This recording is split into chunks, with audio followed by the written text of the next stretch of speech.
बच्चों के लिए महत्वपूर्ण कुछ सवाल हैं जिसमें बच्चे फंस जाते हैं मैट्रिक के एग्जाम में। और गणित से तो ज़्यादातर बच्चे डरते रहते हैं बिहार बोर्ड में।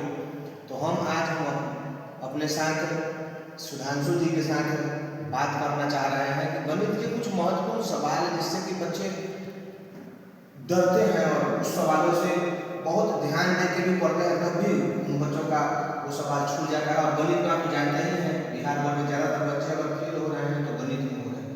सबसे पहले हम ये जानना चाहते हैं सर कि गणित क्या है जिसके कारण बच्चे उसको नहीं पढ़ पाते हैं। देखिए, गणित एक ऐसी विषय है जो किसी भी विषय को निश्चित निष्कर्ष निकलता है। अगर कुछ भी चीज इसमें अगर हम लेते हैं तो उससे कुछ ना कुछ हमको सफलता जरूर इसमें हासिल होती है। जैसे कोई भी समस्या का अगर हल करते हैं तो उसका निचोड़ निकालना ही गणित है। आंसर गणित के लिए हम कुछ महत्वपूर्ण ऐसे पॉइंट हैं जो अक्सर परीक्षा में पूछे जाते हैं, पिछले कुछ परीक्षाओं में पूछे गए हैं। उन सब में से कुछ छोटे छोटे पॉइंट को सर आप एक्सप्लेन कर दें बच्चों के लिए। सबसे पहला चीज है मैट्रिक की परीक्षा में पूछा भी जाता है प्राकृतिक संख्या और उससे जुड़े हुए कुछ चीज देखिए आप बता दें। प्राकृतिक संख्या को अंग्रेजी में हम काउंटिंग नेचुरल नंबर्स बोलते हैं। यह जो है इसको काउंटिंग नंबर भी कहा जाता है, जिसका स्टार्टिंग जो होता है डिजिट शुरुआत जो होती है 1 2 3 4 5 2 n तक होती है। यह नेचुरल नंबर होती है जिसको गिनती की संख्या कहते हैं, जो स्टार्ट डेट से लेकर अनंत तक चलती रहती है। और सब प्राकृतिक संख्या के साथ पूर्ण संख्या कैसे? देखिए, प्राकृतिक संख्या जब हमको पता चला जिसकी शुरुआत 1 2 3 4 5 n तक तो होती थी, बट अगर कोई भी घटना या कोई भी चीज की काउंटिंग अगर करनी होती थी तो अगर एक वस्तु है तो उसको 1 से हम काउंट करते थे, 2 है तो 2 से काउंट करते थे। लेकिन जब कोई वस्तु ही नहीं है तो उसके लिए कोई ना कोई सिंबल की हमको आवश्यकता होती थी। यह सिंबल हमको पता नहीं था, तो इसलिए उस सिंबल के स्थान पर हमको जीरो का सिंबल दिया गया। जिस जीरो की खोज हमको आर्यभट्ट साहब ने किए थे, जो हमारे ही बिहार राज्य के पटना के निवासी थे। और इसी जीरो को कंक्लूड करके इसे पूर्ण संख्या आप पूछे तो पूर्ण संख्या जो पहले तो हमको प्राकृतिक संख्या पता था, लेकिन उसी में शुरुआत में हम जीरो लगाकर जैसे 0 1 2 3 4 5 6 7 n तक अगर कोई संख्या यहाँ पर रिप्रेजेंट कर रहे हैं तो वह संख्या आपको पूर्ण संख्या होती है, जिसे W से डिनोट किया जाता है। पूर्ण संख्या और प्राकृतिक संख्या के साथ साथ कभी कभी पूछा जाता है पूर्णांक संख्या। देखिए, अभी तक हम तुरंत आपको बताएं जो प्राकृतिक संख्या क्या है, पूर्ण संख्या क्या है। तो हम प्राकृतिक संख्या जैसे देखिए कोई भी चीज को सोचने का सेंस होता है, तो वहां पर जैसे हम भी सोचते हैं तो पॉजिटिव वे सोचते हैं और निगेटिव वे सोचते हैं। तो हम पॉजिटिव वे में जैसे नेचुरल नंबर का जो पॉजिटिव वे अगर पॉजिटिव वे में और जीरो में उसके बीच में कंक्लूड करके और नेचुरल नंबर को ही हम निगेटिव वे में जब एक साथ जब दिखाते हैं तो उसी को हम बोलते हैं पूर्णांक, जिसको इंटीजर्स करते हैं, जिसे z से दिखाया जाता है। अगर z बराबर अगर लिखा जाता है तो जैसे बीच में हम जीरो को कंक्लूड करते हैं और जीरो के अगर हम बाएं में आते हैं तो -1 -2 -3 -4 और जीरो के अगर दायां में जाते हैं तो हमको 1 2 3 4 5 6 7 n तक प्रक्रिया यह चलती रहती है। धन्यवाद सर। ये अब जानना चाह रहे हैं जैसे परिमेय और अपरिमेय संख्या। देखिए, परिमेय संख्या अभी तक हम नेचुरल नंबर पढ़े, होल नंबर्स पढ़े और इंटीजर्स पढ़े, तो यह सब संख्या जो है हमको परिमेय संख्या है, जिसको रेशनल नंबर कहते हैं। परंतु कुछ ऐसे भी संख्या है जैसे रेशनल नंबर का डिफिनेशन होता है वह संख्या जो p/q के फॉर्म में हो और q does not equal to 0, मतलब जो संख्या हमको अंश बटा हर हो और हर बराबर 0 कभी भी नहीं रहना चाहिए, वैसी संख्या को हम परिमेय संख्या कहते हैं।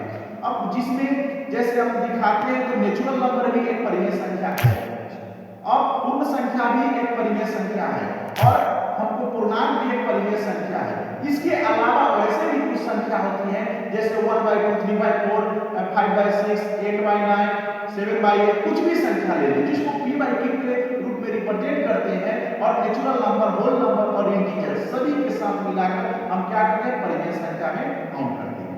अपरिमेय संख्या, देखिए अपरिमेय संख्या की बात करते हैं तो अपरिमेय संख्या जैसे कोई भी संख्या हमको परफेक्ट स्क्वायर रूट और एक होता है does not perfect square root, अगर तो परफेक्ट स्क्वायर रूट में अगर आता है तो उसको परिमेय संख्या में काउंट करते हैं और परफेक्ट स्क्वायर रूट अगर नहीं रहता है तो उसको हम अपरिमेय संख्या में करते हैं। जैसे कोई संख्या अगर √2 है तो √2 है तो वह अपरिमेय संख्या होगा और √5 है तो अपरिमेय संख्या, बट अगर वहां √4 रहती है तो √4 जो है परफेक्ट स्क्वायर रूट है, तो परफेक्ट स्क्वायर रूट है तो √4 का वैल्यू होता है 2, तो √4 जो हुआ हमको परिमेय संख्या हुआ और रूट अगर वही 5 रहता तो हमको अपरिमेय संख्या होता है। बट यहाँ पर हमको ये भी कुछ क्वेश्चन जो क्लास 10 के हिसाब से जो क्वेश्चन पूछा जाता है, जैसे अगर एक परिमेय संख्या लेते हैं और एक जैसे एक परिमेय संख्या है और एक अपरिमेय संख्या है, तो एक परिमेय संख्या एक अपरिमेय संख्या का अगर जोड़ भी करते हैं, योग भी करते हैं तो अपरिमेय संख्या है। अगर एक परिमेय संख्या और एक अपरिमेय संख्या को घटाव भी करते हैं तो अपरिमेय संख्या है। अगर एक परिमेय संख्या एक अपरिमेय संख्या का गुणा भी करते हैं तो अपरिमेय संख्या रहेगी और एक परिमेय संख्या और एक अपरिमेय संख्या का भाग भी करते हैं तो वहां पर अपरिमेय संख्या होगी। जैसे क्लास 10 में ऐसा क्वेश्चन पूछा जाता है कि 2 + √2 कौन सी संख्या है, तो 2 + √2 हमको अपरिमेय संख्या होती है। फॉर द एग्जांपल घटाव की कंडीशंस में कहते हैं, जैसे पूछ देगा 5 - √2 क्या है, तो 5 - √2 अपरिमेय संख्या होती है।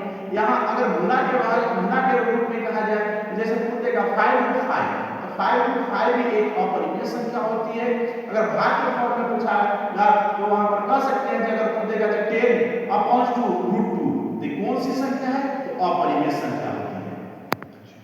सर अंतिम कुछ सवाल है, जैसे वास्तविक और अवास्तविक संख्या का कुछ है। देखिए वास्तविक संख्या जो होती है वो उसका डिफिनेशन जो अगर हायर लेवल पर डिफिनेशन अगर पूछा जाता है तो वास्तविक संख्या तो एनी